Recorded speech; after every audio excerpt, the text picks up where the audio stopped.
Hello sir, నేను ఇక్కడ ఉన్నాను టుఫీ యాప్.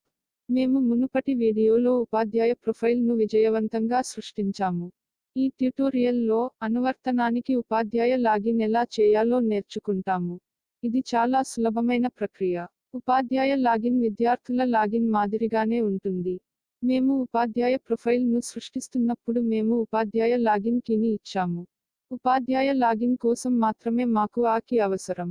మొదట, నేను నిర్వాహక వైపు నుండి లాగ్ అవుట్ అవుతున్నాను. ఇప్పుడు మేము అనువర్తనం యొక్క లాగిన్ పేజీలో ఉన్నాము.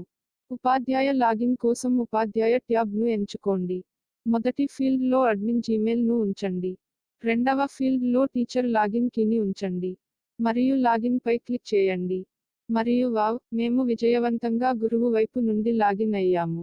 ఈ అన్ని ఫంక్షన్ అడ్మిన్ సైడ్ అనువర్తనం వలె పనిచేస్తుంది. ఇక్కడ మనకు ఏ అనుమతి లభించిందో తనిఖీ చేద్దాం. మొదట, విద్యార్థుల హాజరును గుర్తించడానికి ప్రయత్నించండి. అవును, విద్యార్థుల హాజరును గుర్తించడానికి మాకు అనుమతి ఉంది. ఇప్పుడు ఇన్స్టిట్యూట్ నివేదికలను తనిఖీ చేద్దాం.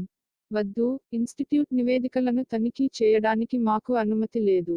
కాబట్టి ఇది ఉపాధ్యాయ లాగిన్ గురించి ట్యుటోరియల్. ఈ వీడియో చూసినందుకు ధన్యవాదాలు. Good day, good morning, good night. మీరు ఈ వీడియోను చూసినప్పుడల్లా